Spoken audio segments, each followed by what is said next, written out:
Allez,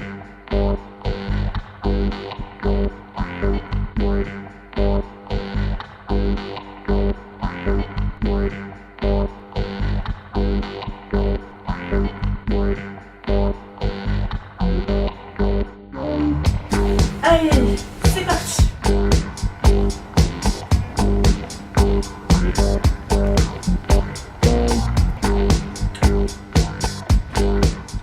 Alors, aujourd'hui, on va parler afternoon tea avec le chef pâtissier de l'hôtel So British, le Westminster. J'ai bien prononcé, non pas terrible.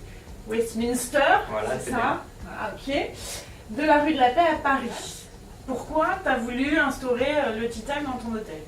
Bah, vraiment pour rendre accessible au plus grand nombre la pâtisserie et faire découvrir l'hôtel et le bar aussi, l'hôtel qui est juste magique. Donc du coup voilà, c'est vraiment pour rendre accessible au plus grand nombre cette pâtisserie et cet univers un petit peu hors du temps, hors de Paris, et voilà, qui déconnecte un peu et se faire plaisir en même temps. Est-ce que ça représente beaucoup de travail en plus pour un chef pâtissier?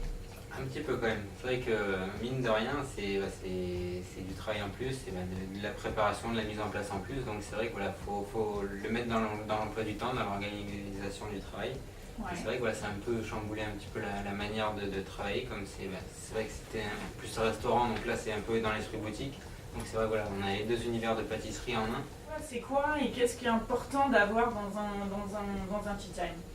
C'est vraiment, pour moi c'est vraiment de découvrir quelque chose, c'est vraiment pas, voilà, de pas aller dans un endroit pour prendre n'importe quoi et comme acheter un paquet de gâteaux n'importe où, c'est vraiment voilà, de découvrir, d'aller dans un endroit pour s'intéresser à l'endroit, d'avoir un esprit, voilà, de s'imprégner du lieu et voilà, de découvrir, de passer un moment et voilà, de se faire un peu emporter, se faire bercer, voyager dans un univers qu'on ne connaît pas forcément et qu'on côtoie pratiquement jamais. Tu as travaillé comment autour du tea time? Donc là justement, on reste à Paris mais on voyage à Londres. Ah, cool. Donc c'est voilà, on fait un mélange, une téléportation mais que gustative. Un mélange avec des pâtisseries vraiment traditionnelles françaises comme on peut voir avec un éclair, un millefeuille, une tarte, mais avec des goûts marqués anglais, vraiment british. Alors, par exemple l'éclair. Donc avec l'éclair, c'est un éclair au lemon curd et à la menthe. Donc celui-là c'est une petite nouveauté. Ouais. Ah, cool pour vous. Exactement, spécialement. Après c'est un millefeuille banoffee, donc caramel banane. Et la tarte, c'est une tarte aux fruits, mais j'ai voulu vraiment garder l'esprit d'un cake aux fruits, le cake aux fruits anglais.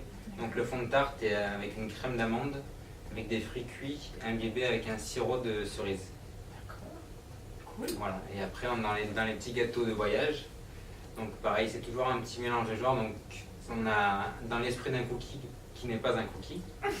C'est un sablé à la noix de coco et au chocolat. Après on a un trompe-l'œil, une madeleine, avec un enrobage chocolat et cacahuètes, avec un peu ce goût de beurre de cacahuète comme tous les petits dans Garafol. Et après on a un financier à la noisette et aux érelles.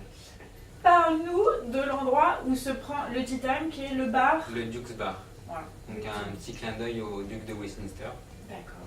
Donc voilà, en fait, le bar reprend un petit peu toute la caractéristique de l'abbaye de Westminster avec les moulures de l'intérieur de l'abbaye, avec la cheminée aussi, qui voilà, c'est un peu dans cet esprit vraiment complètement londonien, typé 100% londonien, un bar anglais.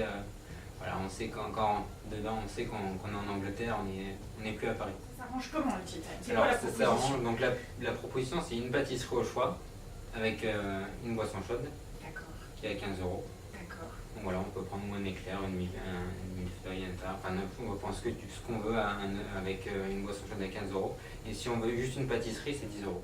Donc il va évoluer ce tea time? Ça c'est sûr, au fil des saisons, au fil des humeurs, au fil des rencontres, ou enfin, de quoi que ce soit. C'est vrai que justement, comme je suis assez libre, je peux vraiment faire ce que je veux selon mes envies. Donc voilà, si j'ai envie de faire une pâtisserie, de changer pour une journée ou pour une semaine, ou pour voilà, si ça marche bien, mais voilà, on peut adapter à n'importe quel moment, ça c'est sûr.